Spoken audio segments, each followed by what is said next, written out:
She didn't hesitate. Not a pause between breaths. "Give me $500,000 for my business," my daughter screamed. "Or you're dead to us. The kids won't know you as Grandpa anymore." Her words cut clean, precise. No quiver, no guilt, just the sharp edge of entitlement. I said nothing at first. I only listened. The silence between us was heavy.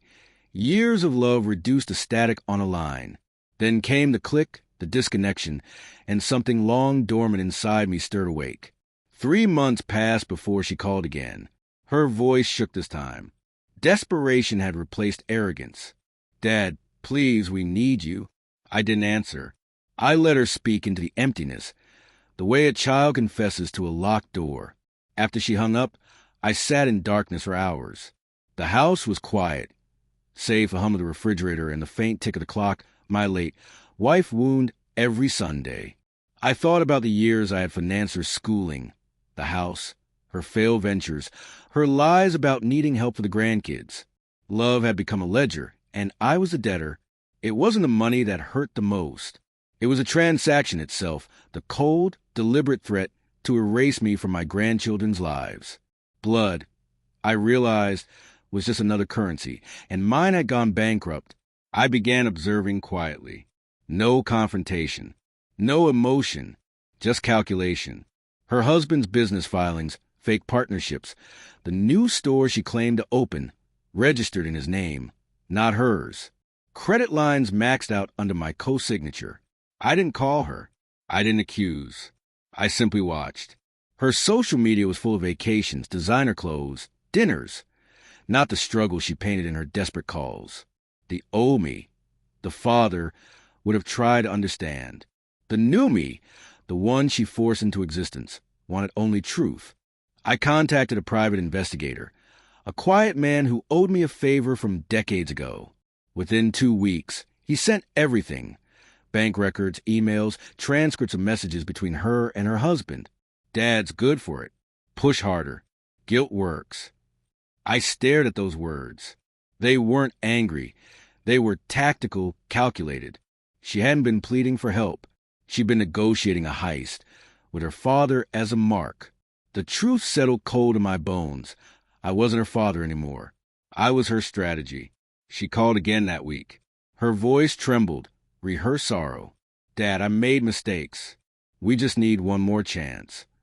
I listened, let her believe she still had the stage. Then, quietly, I said, "Come over. Let's talk in person." When she arrived, the table was set. 2 cups of coffee, a folder between us. Stress had etched itself into her face, but her eyes still carried that same weaponized innocence. "What's this?" she asked. "Everything," I said. Her hands shook as she flipped through the documents. Her face drained of color as she realized every lie was recorded, every transaction traced, every message printed. She looked up, mouth opening, but no words came. I said nothing. Silence is the purest form of power. I slid one final page across the table, a notarized statement. "I transferred $50,000 into a trust for the kids," I said. "It releases when they turn 18, directly to them. You have no access." Her jaw tightened. Voice cracked. "You're cutting me off." I leaned back, calm. "No, you did that yourself."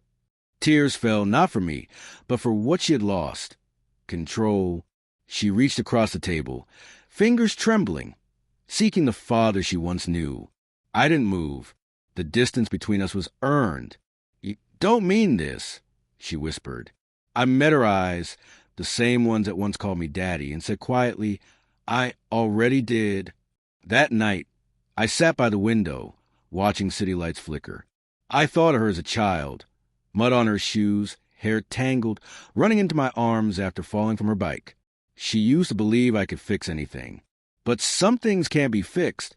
They can only be left to break. Family isn't blood. It's choice. And she chose the transaction over the bond. The next morning, I blocked her number. No final words. No anger. Just silence. I walked onto the porch, coffee in hand, as the sun rose behind the hills. The world was quiet, clean. People speak of forgiveness as if it heals. They rarely mention that sometimes healing is forgetting.